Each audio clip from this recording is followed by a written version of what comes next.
Nico Bruning talking about a paper that's going to be in JACC Intervention. It's pretty interesting. Nico, welcome, and you're an engineer, so I'm going to talk to you about a medical problem that bioengineering has played a major role in.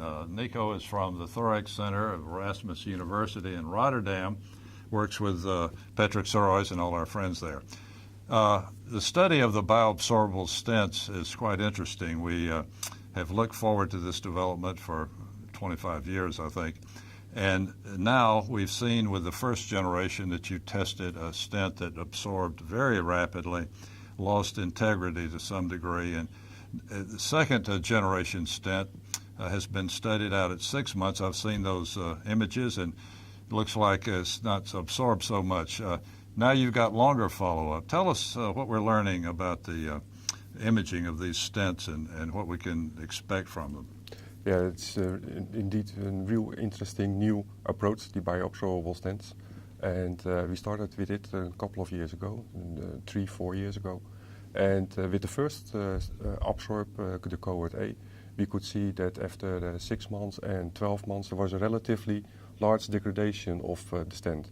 And we learned from the early PTCA studies that we want to maintain the effects of balloon angioplasty longer than 4 months. And now the Abbott company has come up with a new polymer, and which is supposed to sustain a longer period. And we are studying it now in 2 cohorts, cohort B1 and B2, patients coming back at 6 months and at 2 years, and patients coming back at 1 year and 3 years. And the 6 months has been reported last year.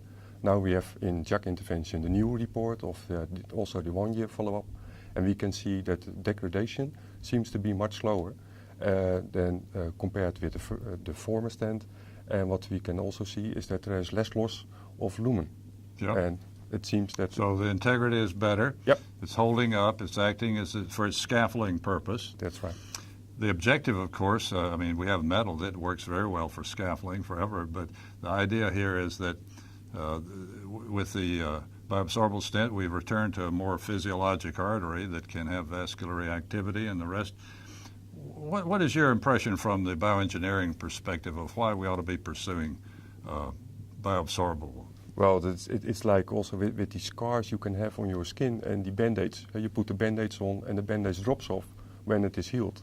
Actually, we hope the same to see within the bioabsorbable stents, and we're trying to determine what kind of restoration there is. Of course, that's difficult because you don't know where we exactly came from. We're looking between 2 time points. But that's also why we apply so many imaging methodologies. Besides normal angiography, we use OCT, IVUS, also MSCT, metagen test to see if vasomotor functions are restored, and we try also to correlate that to plaque morphologies, etc., etc. So this measure of how much degradation of the stent occurs imaging-wise, what imaging modality do you do to reflect that? We use IVUS, yeah, and an in-house developed software, which actually was developed in a couple of years ago for the big pharmaceutical trials to look at the plaque changes under pharmaceutical treatment. But now it appeared to be a very good tool to look at the absorption of the stent struts. If you look with the IVUS by yourself, by eye, you can already see that over time you get the diminished appearance of the stent struts. Directly after implantation they are very bright, but 6 months or 12 months later you see that they are like night candle. It goes out slowly until 2-3 years, in which you don't see it anymore. And if we compare that to animal data, animals which are sacrificed 3-4 years, you cannot see any, or you cannot detect any plastic anymore. So it may be a little slower in human than diseased arteries. I mean, are not they're different from the pig. They are indeed different, and indeed much more different than the normal or healthy artery of the animal models. Right. That's true. So we have to see also in a wider area of plaque morphologies, sure, how the degradation is individually in each and every patient. Well, this is early days of dealing with this bioabsorbable stents, and I'm sure that more engineering developments will occur to fine-tune and find out what is the best formula for the degradation, to obtain to retain the stenting characteristics as well as eventually get back to a more physiologic artery. Well, the the physical people are making quite a large progress. If you look to Igaki Tamai stand, you had to heat it before after implantation. With the first absorb generation, you had to cool it, you had to put it in a freezer. Now you can store it at room temperature. Listen, Nico, I think we could talk about this all day, and I would love to, and we will.